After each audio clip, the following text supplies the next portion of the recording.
شهر رمضان الذي أنزل فيه القرآن هدى للناس وبينات من الهدى والفرقان بسم اللہ الرحمن الرحیم۔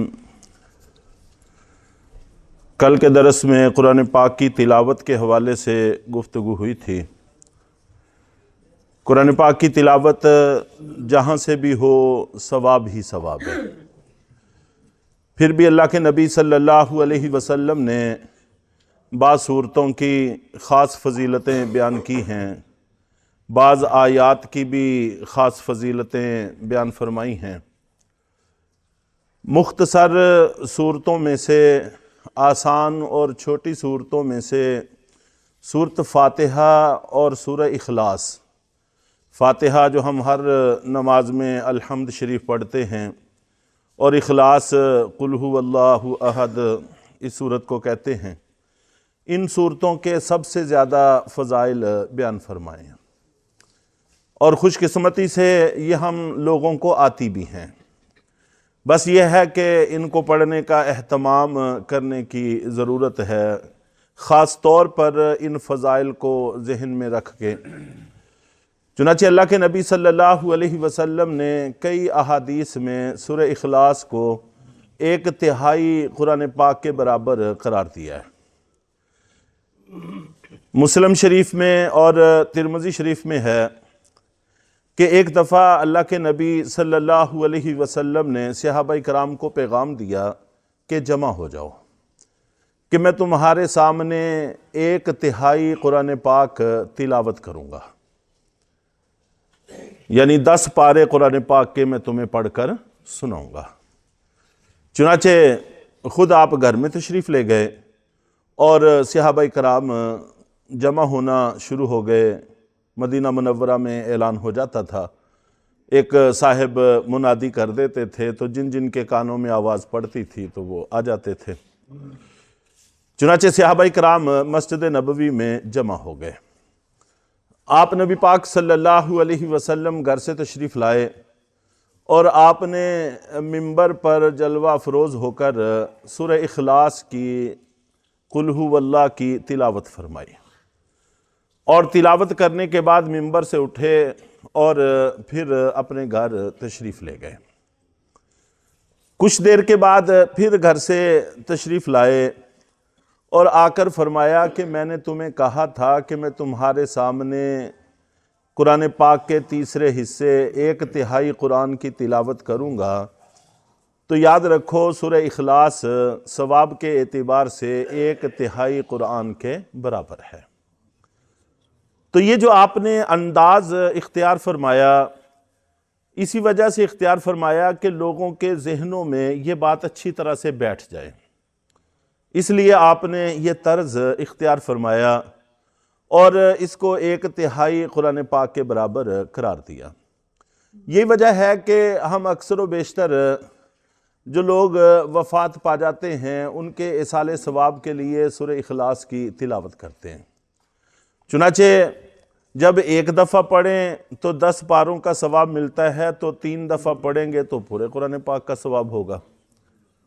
تو اپنے جو بزرگ دوست احباب عزیز و اقارب دنیا سے چلے گئے ہیں، ان کا حق ادا کرنے کے لیے اس سے آسان کوئی شکل نہیں ہے کہ آدمی ہر نماز کے بعد 1 دفعہ سورۃ فاتحہ پڑھ لیا کرے، 3 دفعہ سورۃ اخلاص پڑھ لیا کرے اور اللہ تعالیٰ سے دعا کر دیا کرے کہ اے اللہ اس کا ثواب ہمارے پیاروں کو پہنچا دیں۔ تو آج ہم ان کے لیے ایسا کریں گے تو کل ہماری اولادیں ہمارے لیے ایسا کریں گی۔ لمبے چوڑے ایصال ثواب کرنا ہر وقت ممکن نہیں ہوتا، تو لمبے چوڑے ایصال ثواب کر نہیں سکتے اور اس قسم کے ایصال ثواب کی طرف ہمارا ذہن نہیں جاتا، چنانچہ ہم اپنے پیاروں کا بھی نقصان کرتے ہیں، اپنا بھی نقصان کرتے ہیں۔ تو اگر 2-3 منٹ ہر نماز کے بعد ہم اپنے جانے والے پیاروں کو دے دیا کریں تو میں سمجھتا ہوں کہ ان کے لیے بھی بہت فوائد ہیں اور ہمارے لیے بھی بہت فوائد ہیں، ان کا حق ہے۔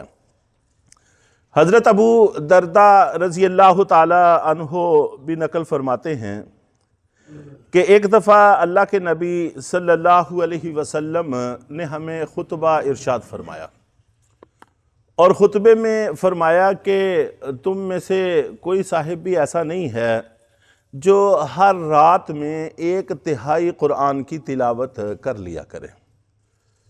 صحابہ کرام نے عرض کیا کہ اللہ کے رسول، ہر رات میں 1/3 قرآن پاک 10 پاروں کی تلاوت یہ ہم میں سے کون کر سکتا ہے؟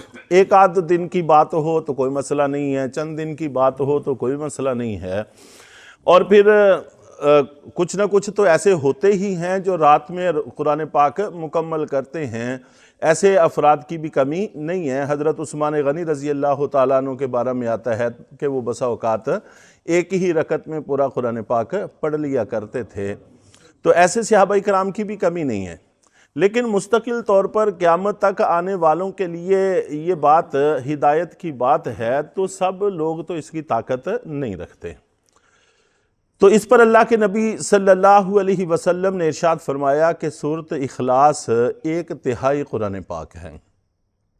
تو گویا کہ کوئی رات ہماری ایسی نہیں ہونی چاہیے جس میں ہم سورہ اخلاص کی تلاوت نہ کریں۔ سونے سے پہلے آدمی جہاں اور ذکر اذکار کرتا ہے، آیت الکرسی پڑھنی چاہیے، اور اس سے حفاظت ہوتی ہے، مال و جان عزت آبرو کی اللہ تعالیٰ حفاظت کرتے ہیں۔ اور ایک دفعہ پڑھیں تو ایک فرشتہ حفاظت پہ معمور ہوتا ہے، 2 دفعہ پڑھیں تو 2 فرشتے معمور ہوتے ہیں، 3 دفعہ پڑھیں تو 3 فرشتے، اور اس سے زیادہ پڑھتے ہیں تو اللہ تعالیٰ بذات خود محافظ ہو جاتے ہیں۔ اور جس چیز کے اللہ محافظ ہوں یا اللہ کے فرشتے محافظ ہوں، اس کو کیا نقصان ہو سکتا ہے؟ تو وہاں پر سورہ اخلاص کا بھی اہتمام آدمی کر لیا کرے، تو کوئی مشقت نہیں ہے، لیکن 1/3 قرآن پاک پڑھنے کا اجر اور ثواب اللہ کی طرف سے عنایت ہو جاتا ہے۔ اور یہ میں بار بار عرض کرتا رہتا ہوں، آج پھر عرض کرتا ہوں کہ یہ نہیں دیکھنا چاہیے کہ عمل اتنا چھوٹا اور ثواب اتنا بڑا، بس یہ دیکھنا چاہیے کہ دینے والا کون ہے۔ اللہ کی ذات دینے والی ہے، اپنے خزانوں سے دیتی ہے، نہ اس کو کوئی پوچھ سکتا ہے، نہ کوئی ٹوک سکتا ہے، تو نہ ہی کوئی اور مسئلہ ہے۔ تو اس لیے اس مالک نے دینا ہے، اپنی شایان شان دینا ہے، تو اس کے لیے یہ کوئی مسئلہ نہیں ہے، انعام ہے، اور انعام کا عمل کے ساتھ کوئی تعلق نہیں ہوتا، دینے والے کے قد کاٹھ کے ساتھ ہوتا ہے۔ تو اس لیے اللہ کی ذات دیتی ہے تو ہمیں لینے سے گریز نہیں کرنا چاہیے، اور اس کا اہتمام کرتے رہنا چاہیے۔ اور سورہ اخلاص کے علاوہ اور صورتیں ہیں، مثال کے طور پر سورہ ملک، یہ 29ویں پارے کی پہلی صورت ہے، اور 30 آیات ہیں اس کی، سورہ ملک کی۔ اگر ہر روز آدمی ایک آیت بھی یاد کرے تو مہینے میں اس کو یاد بھی کر سکتا ہے، اور نہ بھی یاد کر سکیں تو اوپر دیکھ کے بھی پڑھ سکتے ہیں۔ گھروں میں قرآن پاک ہونا چاہیے، اور کل بھی میں نے عرض کیا تھا کہ ہمارے گھر تلاوت سے خالی نہیں ہونے چاہیے۔ تو سونے سے پہلے ایک دفعہ قرآن پاک کھول کے اگر آدمی سورہ ملک پڑھ لیا کرے تو اس کے اور ثمرات کے علاوہ یہ فائدہ کوئی چھوٹا فائدہ نہیں ہے کہ آدمی قبر کے عذاب سے محفوظ ہو جاتا ہے۔ حدیث شریف میں آتا ہے کہ یہ سورہ ملک اپنے پڑھنے والے کو قبر میں ڈھانپ لیتی ہے، جیسے مرغی اپنے چوزوں کو اپنے پروں کے نیچے ڈھانپ لیتی ہے، اور منکر نکیر کو قریب بھی نہیں آنے دیتی۔ تو ظاہر ہے کہ منکر نکیر جو اللہ کی طرف سے سوال جواب کرنے کے پابند ہیں، ان کو بھی قریب نہیں آنے دیتی، اور یہ کہتی ہے کہ دور سے ہی کھڑے ہو کر جو تم نے سوال جواب کرنے ہیں کر لو، قریب نہیں آ سکتے۔ تو جو عذاب ہے اس کو وہ کیسے قریب آنے دے گی؟ اور قبر کی زندگی کوئی معمولی زندگی نہیں ہے، کوئی چھوٹی زندگی نہیں ہے۔ ایک تو دنیا کی زندگی بہت مختصر ہے، قیامت پتہ نہیں کب آئے گی، پھر قیامت کا دورانیہ پتہ نہیں کتنا لمبا ہے، اور اس کے بعد پھر حشر قائم ہوگا۔ حضرت آدم علیہ السلام سے لے کر اب تک لوگ قبر کے جہان میں موجود ہیں۔ تو یہ ایک بہت لمبا اور طویل عرصہ ہے۔ تو اتنے لمبے اور طویل عرصے میں انسان سزا سے محفوظ رہے، یہ کوئی چھوٹا نفع نہیں ہے، اور پڑھنے میں چند منٹ صرف ہوتے ہیں۔ تو اس لیے کوئی مسلمان بھی ایسا نہیں رہنا چاہیے جو اس کا عادی نہ ہو، بلکہ ایسی عادت ہو جائے کہ جب تک سورہ ملک پڑھ نہ لے نیند نہ آئے۔ تو اس کا معمول آج ہی سے ہمیں بنا لینا چاہیے کہ سورہ ملک رات کو پڑھے بغیر ہم نہ سوئیں۔ پتہ نہیں زندگی کب ختم ہو جائے، لیکن قبر کے اندر بہت بڑا تحفظ ہے، بہت بڑی حفاظت ہے۔ اور پھر قرآن پاک کے بارے میں احادیث میں آتا ہے کہ یہ ایسا سفارشی ہے جس کی سفارش قبول کی جائے گی، ایسا جھگڑالو ہے کہ جس کا جھگڑا قبول کیا جائے گا۔ اللہ کے سامنے باقاعدہ بحث کرے گا، حالانکہ وہاں پر بحث کرنے کی کسی کی مجال اور جرت نہیں ہوگی۔ تو اس لیے ایسا وکیل تو حاصل کر ہی لینا چاہیے۔ تو تھوڑی سی محنت سے اگر بڑا فائدہ حاصل ہوتا ہو تو اس سے کبھی بھی گریز نہیں کرنا چاہیے۔ بہرحال آج کے درس میں 2-3 باتیں خاص طور پر عرض کی ہیں۔ ایک تو یہ کہ ہر نماز کے بعد سورہ اخلاص 3 دفعہ پڑھ کے ہم اپنے پیاروں کو ایصال ثواب کرنے سے کبھی نہ بھولیں۔ اور دوسرے نمبر پر کوئی رات ہماری ایسی نہیں ہونی چاہیے کہ جس میں ہم سورہ اخلاص کی تلاوت نہ کریں۔ اللہ کے نبی صلی اللہ علیہ وسلم یہی سمجھانا چاہتے ہیں کہ تم میں سے کوئی ایسا نہیں ہے کہ ایک رات میں 1/3 قرآن کی تلاوت کر لیا کرے۔ اور سورہ ملک کے بغیر سونے کو تو بالکل مشکل تصور کر لینا چاہیے کہ جب تک اس کو پڑھ نہ لیں ہم سوئیں نہیں۔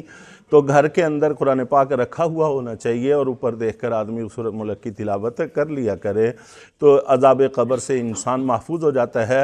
اور جو عذاب قبر سے بچ گیا انشاءاللہ باقی بھی ساری منزلوں میں بچ جائے گا۔ تو اس لیے عذاب قبر سے تحفظ یہ آخرت کی ہر منزل میں کامیابی کی ضمانت بھی ہے۔ اللہ تعالی ہم سب کو عمل کی توفیق عطا فرمائے۔